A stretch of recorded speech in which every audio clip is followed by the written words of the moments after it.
Ya, bismillahirrahmanirrahim. Assalamualaikum warahmatullahi wabarakatuh. Selamat sore semuanya. Izinkan kami pada hari ini untuk memaparkan sebuah materi tentang analisis geospasial, yang dimana di sini akan membahas tentang sistem informasi geografis, antara korelasi data spasial dan dunia nyata untuk pelayanan kesehatan. Dan dosen pengampunya yaitu adalah Pak Rizaldi Fatur Rahman, ST, MKK.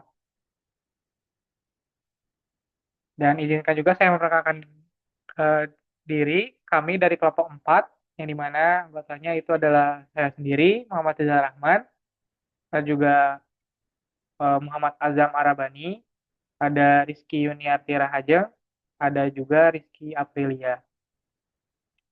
Dan selama beberapa menit ke depan, izinkan kami untuk memaparkan beberapa materi mengenai uh, sistem informasi geografis. Stay tune, teman-teman.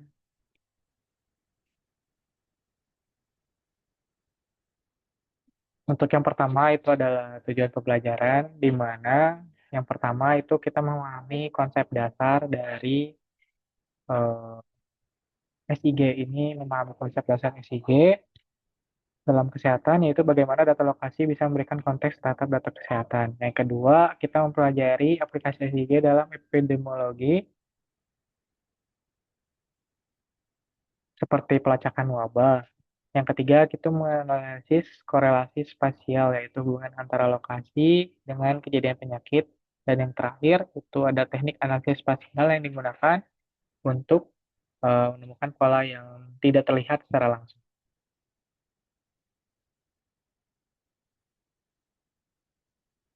Sebenarnya, apa itu SIG?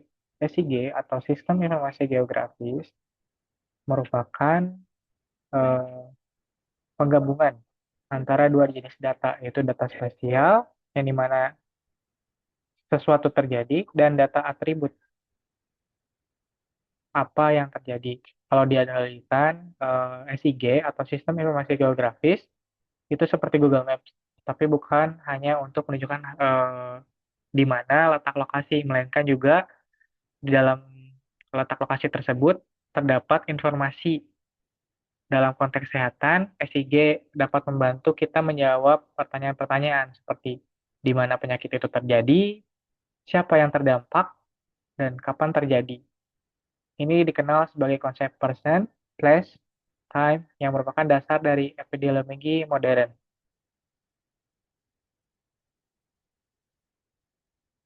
Selanjutnya itu ada sejarah singkat. Sejarah singkat SIG dalam kesehatan. Yang pertama itu SIG pada awal pemetaannya dilakukan secara manual pada tahun 1949, dan seiring berjalannya waktu perkembangan teknologi pada tahun 1970 mulai digunakannya data digital untuk SIG. Kemudian munculnya remote-remote sensing dalam satelit pada setiap tahunnya, dan hingga sekarang SIG pada tahun 2000-an mulai adanya standar surveillance untuk GIS menjadi standar dalam surveillance pada investigasi wabah, dan hingga saat ini pada tahun 2026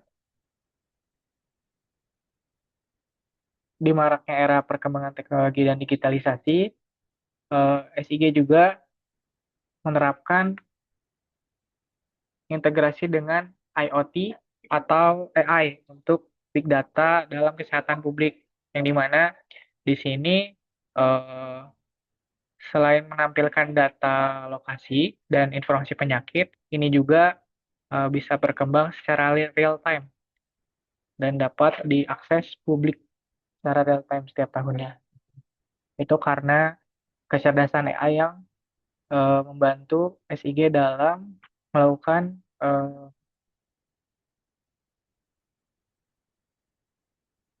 perubahan data informasi setiap tahunnya. Seperti itu. Jadi setiap tahunnya SIG terus melakukan perubahan. Apalagi sekarang sudah ada teknologi AI yang membantu dalam mempermudah menginput informasi di dalam sistem informasi geografis tersebut. Seperti itu untuk pembahasan tentang sejarah singkat SIG dalam kesehatan. Selanjutnya akan dijelaskan oleh Mas Azam. Baik, pada slide ini saya akan menjelaskan bagaimana sebenarnya sistem informasi geografis atau SIG itu berkorelasi dengan dunia nyata, khususnya dalam konteks kesehatan. Jadi, bayangkan sistem informasi geografis sebagai sebuah jembatan-jembatan yang menghubungkan apa yang terjadi di lapangan, di masyarakat, di dunia nyata, dengan representasi digital yang memungkinkan kita menganalisis, memahami, dan mengambil keputusan. Di sini kita melihat ada 4 bagian. Yang sebelah kanan itu adalah bagian dunia nyata, ada 3 elemen utama. Yang pertama itu ada penyakit itu sendiri. Kasus-kasus yang terjadi baik itu penyakit menular seperti malaria, COVID-19 maupun penyakit tidak menular seperti kanker dan penyakit jantung.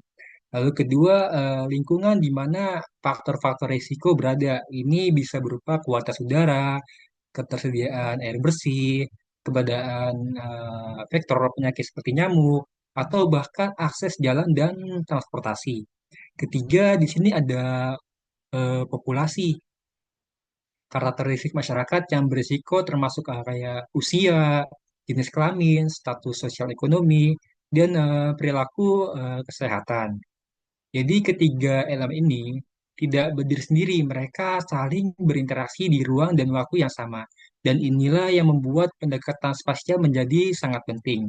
Lalu di sini di bagian kedua ada yang namanya proses pengumpulan data.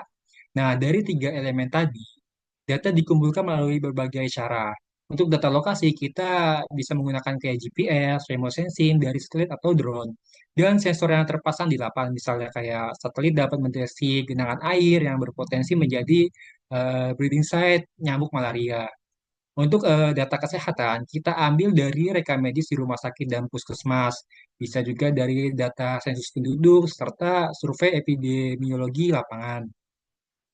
Poin pentingnya setiap data kesehatan harus memiliki komponen lokasi, minimal kode pos atau lebih baik lagi koordinat geografis.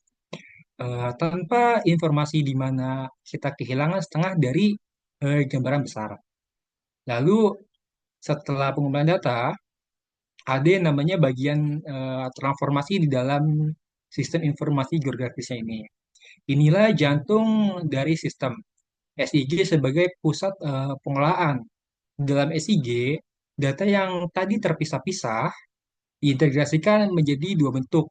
Yang pertama data spasial, yaitu koordinat geografis, batas administratif, jaringan jalan, dan lokasi fasilitas kesehatan.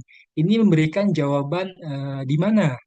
Kedua, data atribut, karakteristik deskriptif seperti jenis nyamuk, jenis penyakit, usia pasien, tanggal kejadian, dan hasil pengobatan. Ini memberikan jawaban apa, siapa, dan kapan. Yang membuat SIG powerful adalah kemampuannya melakukan analisis spasial.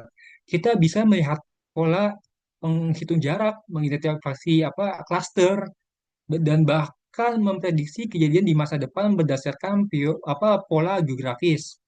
Lalu ada bagian 4, output dan dampak di dunia nyata. Nah, terakhir dan ini yang paling penting, SIG tidak berhenti di layar komputer. Output dari SIG langsung kita aplikasikan kembali ke dunia nyata. Peta seberang penyakit contohnya, membantu petugas kesehatan mengetahui di mana sumber daya harus dikirim. Lalu juga ada sistem early warning, memungkinkan kita mendeteksi wabah lebih awal sebelum penyakit menyebar luas atau virus menyebar luas. Lalu ada perencanaan intervensi menjadi lebih presisi, misalnya kayak kita tahu persis di mana harus melakukan fogging nyamuk atau di mana harus bangun fasilitas kesehatan baru. Jadi korelasi ini bersifat siklus dan timbal balik. Dunia nyata memberikan data, SIG mengolah dan menganalisis. Lalu outputnya SIG mengubah intervensi di dunia nyata. perubahan di dunia nyata menghasilkan data baru. Data lalu siklus berulang. Inilah mengapa SIG disebut sebagai New Age for Republic Health Professional, karena memungkinkan kita melihat pola-pola yang tidak terlihat dengan analisis konvensional dan mengambil tindakan yang lebih cepat, lebih tepat, dan lebih efisien. Nah, sekarang setelah kita memahami kerangka konseptualnya, mari kita lihat aplikasi nyata SIG dalam berbagai bidang kesehatan. Coba di next.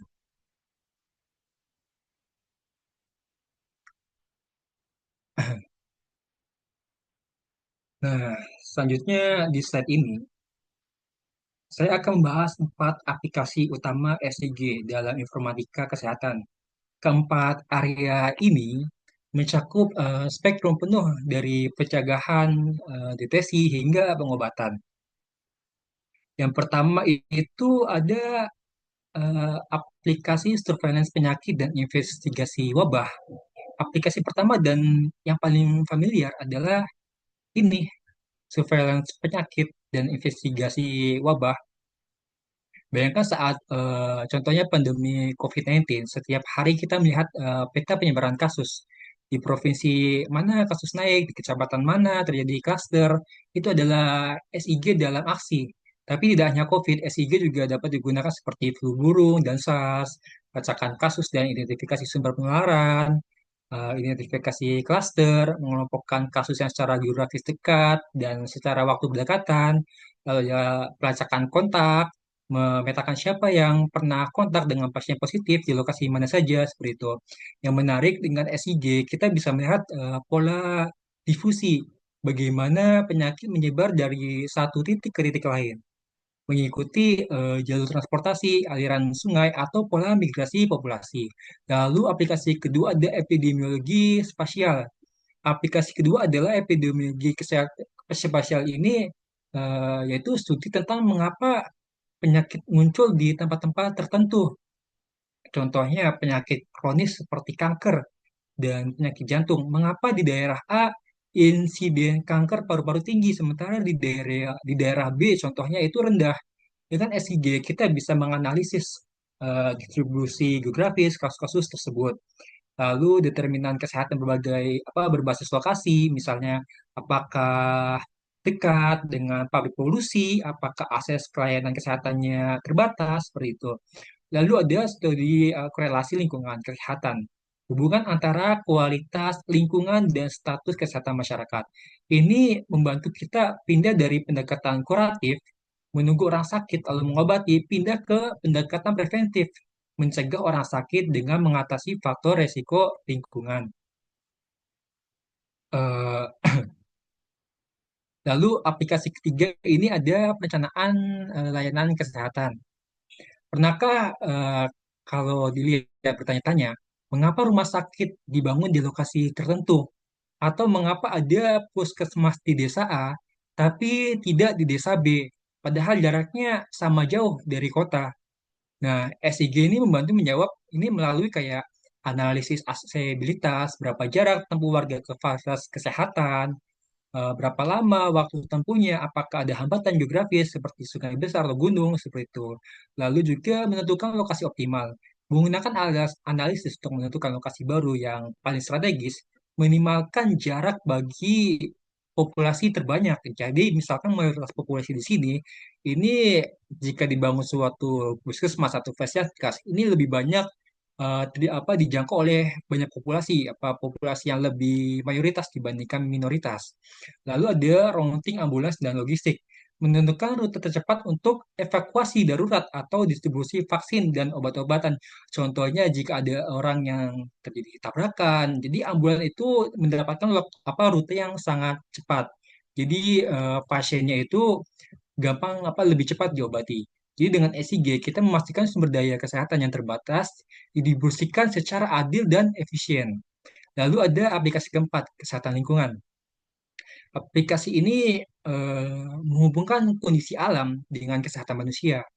Ini mencakup memetakan exposure toksis dan polusi, di mana konsentrasi merkuri tinggi, di mana kualitas udara tidak memenuhi standar, lalu identifikasi apa namanya habitat vektor penyakit. Jadi kita bisa memetakan daerah dengan menggunakan air potensial untuk nyamuk malaria atau demam berdarah. Lalu juga ada analisis kualitas air dan udara. Jadi kita bisa memantau sumber air minum dan polusi industri.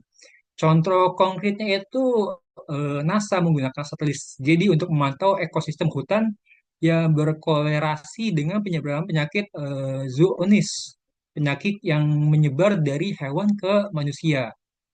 Nah, keempat aplikasi ini saling terkait. Surveillance memberi data untuk epidemiologi, epidemiologi memberikan bukti untuk perencanaan layanan. Dan kesehatan lingkungan menjadi fondasi untuk pencegahan.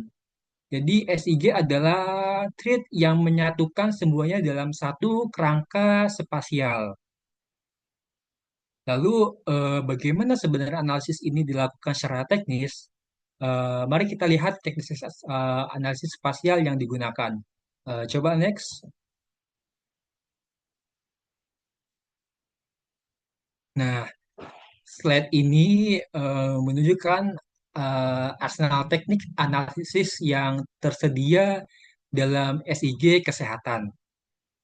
Memahami teknik ini penting karena pilihan metode akan menentukan jenis insight yang kita dapatkan. Di sini ada teknik pertama atau disease mapping. Di sini apa namanya teknik pertama dan paling besar paling dasar adalah disease mapping atau pemetaan penyakit. Ini adalah visualisasi sederhana namun powerful. Kita membuat peta tematik yang menunjukkan intensitas penyakit di berbagai wilayah, misalnya peta sebaran kanker per provinsi di daerah ini apa di provinsi di Indonesia. Jadi contohnya warna gelap mungkin menunjukkan insiden tinggi, warna terang insiden rendah. Dari sini secara visual kita sudah bisa melihat pola apakah penyakit terkonsentrasi di wilayah tertentu.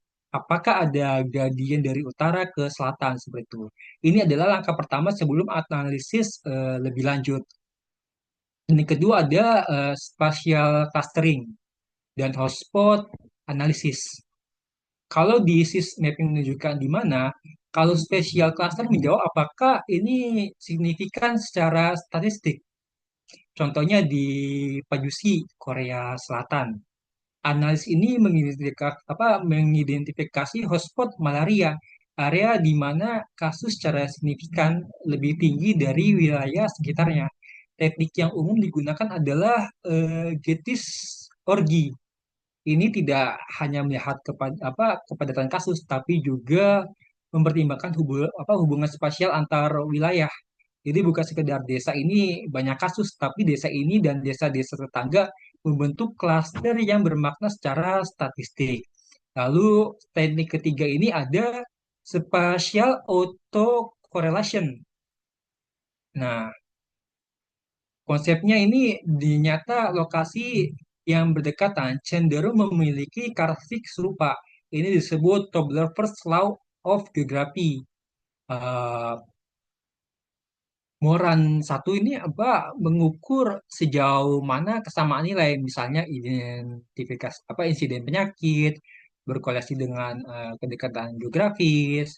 Nah, nilai Moran satu ini bisa dari 1 sampai +1, dari -1 sampai +1. Nilai positif tinggi misalnya 0,44 seperti pada kasus kanker hati di Korea menunjukkan kelas yang kuat. Artinya daerah dengan kasus tinggi cenderung berdekatan dengan daerah lain yang juga tinggi.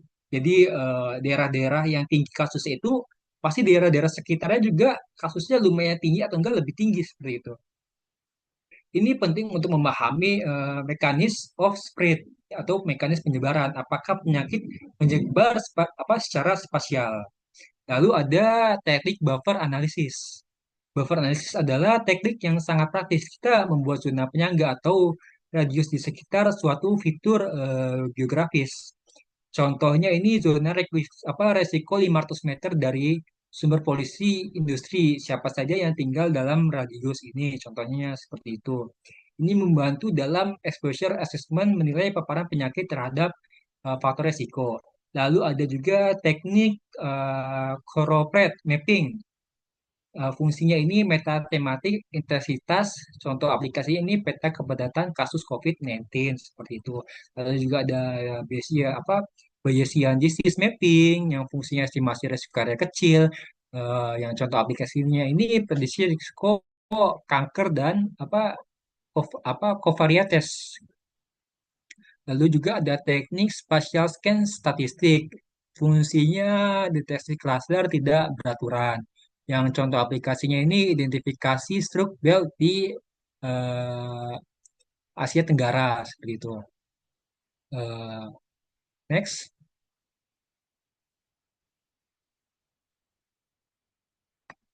Nah, teori dan teknik yang barusan kita bahas bukan sekadar akademis. Mari kita lihat contoh nyatanya. Penerapan dalam kasus malaria dan demam berdarah. Nah, kasus pertama ini sangat relevan untuk konteks Indonesia. Malaria dan demam berdarah adalah dua penyakit faktor utama yang hingga kini masih menjadi beban kesehatan yang lumayan signifikan, terutama di wilayah tropis. Nah, mengapa SIG sangat penting untuk malaria dan DBD? Karena kedua penyakit ini sangat dipengaruhi oleh faktor geografis dan lingkungan. Malaria ditularkan oleh nyamuk Anopheles yang berkembang biak di genangan air tawar. Contohnya kayak kolam, rawa, sawah, seperti itu. Lalu DBD ini ditularkan oleh Aedes aegypti atau nyamuk demam berdarah yang menyukai air bersih di tempat terbuka, bak mandi atau pot bunga seperti itu. Nah, distribusi nyamuk ini tidak merata. Mereka dipengaruhi oleh contohnya ketinggian tempat. Lalu juga ada curah hujan dan musim. Lalu tutupan lahan dan vegetasi. Lalu juga ada suhu dan kelembapan. Nah, SIG memungkinkan kita memetakan habitat ini dan memprediksi di mana resiko penularan tinggi. Seperti itu. Nah, aplikasi pertama SIG dalam konteks ini adalah pemetaan habitat vektor. Untuk malaria, SIG mengidentifikasi data satelit untuk mengidentifikasi badan air permanen dan semi permanen, area dengan vegetasi tertentu yang disukai nyamuk, serta pola drainase yang menciptakan genangan seperti itu. Dengan peta ini kita tahu di mana harus contoh harus mencari nyamuk dan di mana populasi ini berisiko apa berisiko tinggalnya tinggi seperti itu. Langkah selanjutnya ini ada juga overlay menumpangkan peta habitat dengan peta populasi. Jadi SIG menghitung proximity, jarak antara rumah-rumah penduduk dengan breeding site. Jadi semakin dekat, maka semakin tinggi risikonya. Tapi tidak hanya jarak, SDG juga mempertimbangkan seperti kepadatan penduduk, semakin padat, maka semakin cepat penularannya. Contohnya juga seperti COVID sama. Jadi semakin padat itu, maka penularannya itu semakin tinggi. Ini juga bisa dibantu oleh SIG. Lalu akses ke layanan kesehatan, apakah ada fasilitas untuk diagnosis dan pengobatan dalam jangkauan yang wajar atau terjangkau. Lalu juga ada faktor sosial ekonomi. Apakah keluarga mampu membeli dapat membeli inseksida atau vaksin-vaksin seperti itu. Hasilnya adalah PT Risiko Komposit yang menunjukkan hotspot area di mana semua faktor risiko berkumpul. Seperti itu. Nah, mungkin segini saja yang saya sampaikan. Selanjutnya akan disampaikan oleh teman saya, yaitu Teh Rizky. Silakan. Baik, melanjutkan tentang studi kasus yang pertama tentang malaria dan demam berdarah. Mari kita bahas tentang kasus yang kedua, analisis kanker. Studi kasus ini membahas analisis kanker menggunakan pendekatan epidemiologi berbasis Geographic Information System yang dikenal sebagai AIGS atau Application of Epidemiological Geographic Information System. Pendekatan ini mengintegrasikan data kesehatan dan data geografis untuk memahami pola distribusi penyakit secara lebih komprehensif. Dan dalam metodologi penelitian, langkah pertama adalah mengintegrasikan data kesehatan berbasis OMOP CDM dengan data geografis GEDM. Dengan data geografis dari GEDM ini, memungkinkan analisis yang menghubungkan informasi klinis dengan lokasi geografis secara akurat. Dan untuk selanjutnya, yang kedua, digunakan metode Bayesian disease mapping untuk mengestimasi risiko penyakit kanker di berbagai wilayah. Metode ini membantu dalam mengidentifikasi area dengan risiko tinggi secara statistik. Selain itu, teknik spatial scan statistik digunakan untuk mendeteksi adanya klaster atau pengelompokan kasus kanker yang signifikan di suatu wilayah. Hasil analisis di Korea Selatan menunjukkan nilai Moran sebesar 0,44 dengan P kurang dari 0,01 yang mengindikasikan adanya pengelompokan spasial yang kuat atau strong clustering. Artinya, kasus kanker tidak tersebar secara acak, melainkan terkonsentrasi di wilayah tertentu. Selain itu, ditemukan bahwa insiden kanker hati pada wanita di Korea mencapai 17,4 per 100.000 penduduk. Distribusi spasial yang dihasilkan juga konsisten dengan laporan resmi dari Kementerian Kesehatan Korea, sehingga memperkuat validitas hasil analisis. Secara konseptual, analisis ini menggabungkan 3 disiplin utama, yaitu pengelolaan dan visualisasi data geografis, ilmu epidemiologi dan bidang terkait, serta analisis statistik. Kombinasi ini memungkinkan peneliti untuk tidak hanya melihat pola distribusi penyakit, tetapi juga memahami faktor-faktor yang memengaruhinya, serta merumuskan intervensi kesehatan yang lebih tepat sasaran. Selanjutnya, next, untuk kasus yang ketiga, tentang penyakit jantung di Amerika Serikat atau sering disebut stroke belt. Fenomena stroke belt ini menunjukkan adanya konsentrasi kasus penyakit kardiovaskuler, khususnya stroke dan penyakit jantung, yang lebih tinggi di wilayah Tenggara Amerika Serikat dibandingkan wilayah lainnya. Melalui analisis berbasis GIS, ditemukan adanya klaster wilayah dengan tingkat kejadian yang signifikan secara statistik. Beberapa wilayah yang teridentifikasi sebagai bagian dari klaster utama, antara lain di Kansas, di Nebraska, Missouri, dan Oklahoma. Hasil uji statistik menunjukkan nilai P kurang dari 0,01, yang berarti bahwa pola pengelompokan kasus ini sangat signifikan dan kecil kemungkinan terjadi secara kebetulan. Dalam analisis lebih lanjut, ditemukan bahwa angka kejadian tertinggi setelah disesuaikan dengan usia dan jenis kelamin mencapai 63,20 per 1000 populasi, dengan salah satu nilai tertinggi berada di Kansas. Hal ini mengindikasikan adanya beban penyakit yang cukup besar di wilayah tersebut. Selain itu, melalui metode overlay analysis, teridentifikasi adanya korelasi antara tingginya angka kejadian penyakit kardiovaskular dengan faktor sosial ekonomi dan lingkungan. Faktor-faktor seperti tingkat pendapatan akses terhadap layanan kesehatan, pola hidup, serta kondisi lingkungan diduga berperan penting dalam membentuk pola distribusi penyakit ini. Dan kesimpulan untuk secara keseluruhannya, temuan ini menegaskan bahwa pendekatan spasial sangat penting dalam memahami distribusi penyakit, sekaligus membantu dalam perencanaan intervensi kesehatan yang lebih tepat sasaran di wilayah dengan risiko tinggi. Next, untuk kasus yang keempat, tentang pandemi COVID-19. Dan ini, pandemi COVID-19 menjadi salah satu krisis kesehatan global yang menuntut pemanfaatan teknologi secara optimal. Salah satunya, dalam situasi ini, GIS berperan penting sebagai alat utama untuk mendukung pengambilan keputusan berbasis data spasial dan temporal. Ini di sini ada fungsi-fungsi dan implementasi. Ada beberapa, ada 5. Yang pertama, fungsi surveillance. Fungsi surveillance dalam GIS digunakan untuk melakukan geocoding kasus dan memvisualisasikan penyebaran penyakit melalui peta secara real-time. Hal ini memungkinkan pemantauan penyebaran virus secara cepat dan akurat di berbagai wilayah. Yang kedua, fungsi situational awareness, yaitu menghadirkan dashboard interaktif yang menyajikan data terkini. Dashboard ini membantu pemerintah dan pemangku kebijakan dalam memahami kondisi lapangan secara menyeluruh sehingga dapat mengambil keputusan yang tepat dan responsif. Yang ketiga, fungsi vaksin dan antiviral.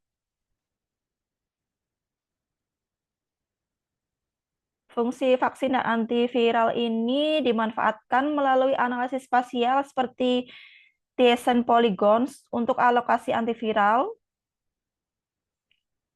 untuk menentukan wilayah jangkauan layanan, serta pemetaan lokasi fasilitas vaksinasi. Dengan demikian, distribusi dapat dilakukan secara lebih merata dan efisien. Dan yang keempat, tentang fungsi prediksi. Melalui fungsi prediksi ini, pemodelan penyebaran penyakit yang mempertimbangkan variabel spasial dan temporal. Model ini membantu dalam memperkirakan tren kasus di masa depan sehingga strategi pencegahan dapat disiapkan lebih dini. Dan yang terakhir, yang kelima, tentang fungsi data verifikasi. Fungsi data verifikasi ini berperan dalam memastikan keakuratan data melalui pengecekan lokasi dan kode pos atau data cleaning. Hal ini penting untuk menjaga kualitas data agar analisis yang dihasilkan dapat dipercaya. Secara keseluruhan, fungsi ini menjadi tulang punggung dalam sistem respon pandemi global karena mampu mengintegrasikan data, visualisasi, dan analisis untuk mendukung penanganan pandemi secara efektif dan efisien. Untuk selanjutnya,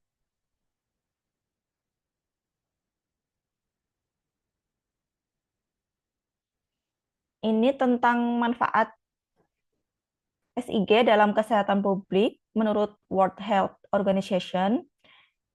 Yang pertama ada visualisasi masalah, itu untuk memudahkan pembuat kebijakan melihat masalah kesehatan dalam konteks layanan dan lingkungan.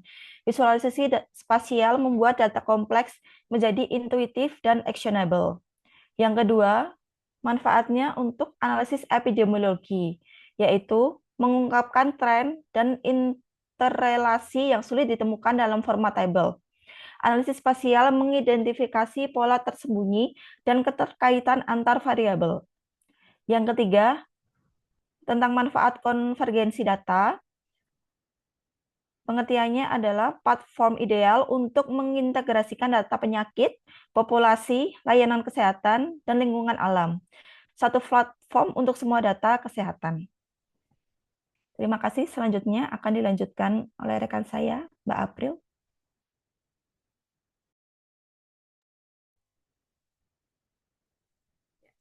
Selanjutnya yaitu tantangan dan limitasi. Yang pertama adalah data tidak tersedia atau bias. Solusinya yaitu standarisasi OMOP CDM untuk interoperabilitas data kesehatan antar sistem. Keterbatasan dan potensi bias data yaitu data yang tidak tersedia, seringkali belum lengkap atau tidak seragam antar sistem. Oleh karena itu diperlukan standarisasi data agar dapat terintegrasi dengan baik. Tantangan yang kedua yaitu privasi data sistem. Penggunaan data berbasis lokasi memiliki risiko terhadap kerahasiaan identitas pasien. Untuk mengatasinya yaitu data yang digunakan biasanya sudah dalam bentuk agregat, bukan koordinat exact, untuk melindungi identitas pasien tersebut. Selanjutnya yang ketiga yaitu false positive clustering. Kemungkinan kesalahan dalam analisis clustering. Pola yang dihasilkan belum tentu sepenuhnya akurat, sehingga diperlukan kehati-hatian dalam interpretasi hasil. Selanjutnya adalah tantangan yang keempat, yaitu kebutuhan statistik spasial. Kebutuhan kompetensi dalam analisis spasial, tidak semua tenaga kesehatan memiliki kemampuan dalam penggunaan GIS, sehingga diperlukan pelatihan untuk meningkatkan kapasitas. Selanjutnya yang kelima adalah validasi lintas negara.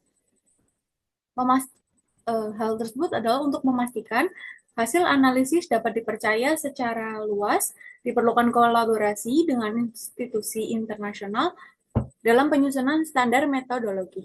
Solusinya yaitu kolaborasi internasional, yaitu dengan WHO dan OHDSI untuk standarisasi. Selanjutnya adalah tentang masa depan SIG dalam informatika kesehatan. Kami membahas tentang perkembangan SIG di masa depan dalam bidang informatika kesehatan. Yang pertama yaitu real-time GIS. Pemantauan data kesehatan secara langsung melalui integrasi dengan perangkat seperti sensor dan wearable device sehingga memungkinkan respon yang lebih cepat. Yang kedua adalah AI and machine learning, yaitu dapat digunakan untuk menganalisis pola data dan memprediksi kejadian penyakit sebagai sistem peringatan ini. Yang ketiga adalah digital twin, yaitu representasi digital dari sistem kesehatan yang dapat digunakan untuk simulasi dan pengujian sebelum diterapkan secara nyata. Yang keempat adalah platform open source. Platform seperti Aegis dan Health Atlas by IHME untuk akses global dan kolaborasi penelitian kesehatan tanpa batas geografis. Yang kelima adalah pendekatan One Health Approach, yaitu integrasi antara kesehatan manusia, hewan, dan lingkungan untuk memberikan pemahaman yang lebih komprehensif terhadap faktor-faktor yang mempengaruhi kesehatan. Selanjutnya adalah kesimpulan.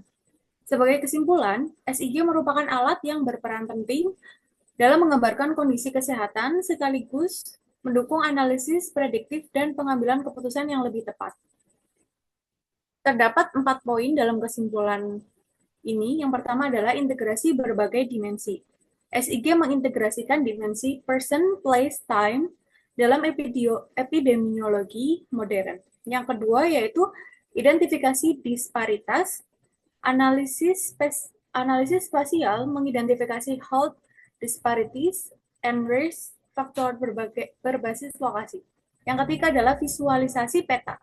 Visualisasi peta memfasilitasi komunikasi dan pengambilan keputusan dalam kesehatan publik. Selanjutnya yang keempat yaitu standar global. Teknologi ini menjadi standar dalam surveillance penyakit global. Selanjutnya,